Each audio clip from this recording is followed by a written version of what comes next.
बावैसो सान सिगांनिफ्राय बारग' एनडिएफबि आरो समाज सिबियारि आफादफोरा समाज बेरेखा हाबानि हेंथायै गोख्रों खामानि मावबोदों आरो दाब दाब जायगायाव सेबनानै समाज बेरेखा हाबाजों लोब्बा थानाय माखासे लाइमोनफोरखौ हमनानै आयेन बादियै साजा होनो पुलिसनो गथायबोदों।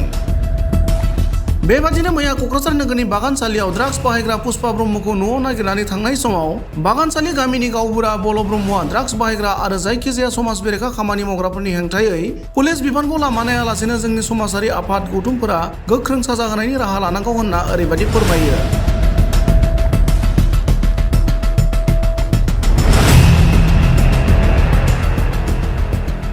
आच्छा आदै दिनै नोंसोर गामियाव बायदि सासे गथ' दिनै ड्राग्स जानायनि न'खराव जों हाबफैदों। दिनै बे आरो बर' समाजनि गेजेराव जोंनि ड्राग्सआवहाय गोबां लाइमोन गथ'फ्रानो दिनैहाय गोदाव सोराव जानानै दङ। बिनि सायाव मा बुङा दे सासे गावबुरा हिसाबै? आं बिनि गेजेराव खोब बुंनो सानो जोंनि समाजाव ओरैबायदि गाज्रि माबा हाबनानै थाबाय। जोंथ' मा बुंबावनो जेनेबा गामि हिसाबैल' आं जेनि न'आव फैदों बेखौ खनसे नङा खननै नङा खनथाम आं निजा हमनानै पुलिसखौ हरना हरबाय। नाथाय पुलिसफ्रा हमना लांबा आरो बिसोर मा 1 मास 3 मासखौनो हगारहरफिनो।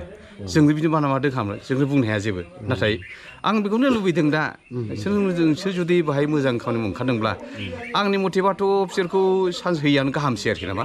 बिसोरनो मानो होनबा बिसोरनि थाखायनो बिसोर नागारखानाय नंखाया बे खामानियाव नागारखाया मालाबा बिसोरो नाजाबाय थाखागोन बिसोरनो।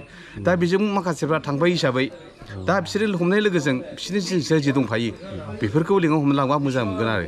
मानो होनबा बिसोरनि ग्रुपखौ माखासे खिन्थाया दा बिनि गामि खाथियावबो माखासे नांजोबनाय गासिबो दंफाजोबो बिसोर हमना लांबाय मोजां जागौ नामा बिदि सानो आरोखि आं दा दिनै फार्स्ट इयार सेकेन्ड इयाराव फरायनाय गोबां लाइमोनफ्रानो दा ड्राग्स लायो। आदे बे लाइमोनफोरखौ मा खावलायनो सानो? दिनैहाय जों ड्राग्सजोंनो सानसे समाव जों बर' हारिया जाथिया जों बर' जाथिया दावहाजोंबो गोबां थैलांबाय आरो दा जोंनो सेकेन्ड स्टेप आरोबाव दिनैनि लाइमोनफ्रा ड्राग्सजोंनो गोदोसोबनानै दंजोबो। बावहाय आदाया मा बुङो? दा बेवहाय माखासे खोथाया ओरैबायदि जायो जेनेबा लाइमोन सिख्लाफोरा फैनायाव बाहाय न'निफ्राय फैनाय समाव न'नि गार्जेना प्रथम डिउटि होग्रोनांगौ। मानो होनबा गावनि फिसाफ्रा फैनानै बबे मा फरायदों मा फरायखौ बेखौ नाजाग्रोनांगौ। नाथाय जों नुहुरबाय बिमा बिफाफ्रानो हंगारा गारफैनाय बायदि खालामो आरो। दा बेवहाय गावनि फिसाफ्रा फरायदों फरायाखै बेखौ मालाबाबो फैया। दा मोनसे जुदि फन खालामोबा बिसोर मा होनो दङ होनना बुङो। नाथाय दंब्लाबो मालाबाबो बिसोर भिडिअ कल खालामना नायफेरा बबाव दं बेखौ नाया आरो। दा बेवहाय आं लुबैयो न'नि गार्जेनफ्राबो बाहेरायाव दङब्ला नोंनि फिसाफ्रा जुदि बाहेरायाव दङ बेफोर माबे कन्डिसनाव दं माबोरै दं बेखौ नायनो थाखाय नों खमसेखम खनसेबो दिनाव बा मोननाय समाव भिडिअ कल खालामनायबा मोजां जागोन आरोखि।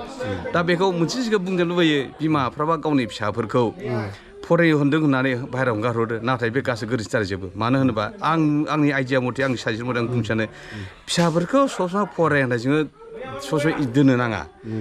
मानो होनोबा फरायनायजों थांजों समाय ओरैनो बेखार थांगारजोबो। फरायनाय समाव फरायहोनांगौ नाथाय मोनसे समाव न'नि खामानि मावनो थाखाय इसेबाबो 1 घन्टाबो खामानि थिनथारनांगौ। बे जाहैबाय खामानि गैया हिसाबै नों ओरैनो होननानै सोरबा आर्टखौ दोनदो आंनि मथे बे आर्ट होनाय बे भुलजोब। मानो होनबा बे गथ'आ आखिनो रोंखाया नों बेखौ बोरै आखिनो।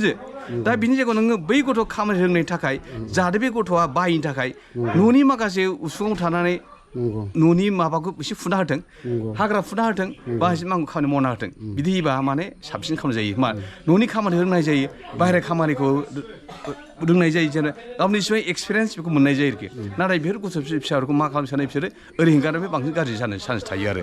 दा बेखौ आंनि बिमा बिफा गार्जेना नायनानै फोरोंनो रोंनांगौ आरोखि। बेखौ बादा होनो गाज्रि फिसाफोरखौ डिउटि दोननांगौ होननानैबा हेडेक खालामहोनांगौ दोननो मालाबा माबानो होनो नाङा आरोखि। बे जिनिसखौ आं बुंनो सानो आरोखि।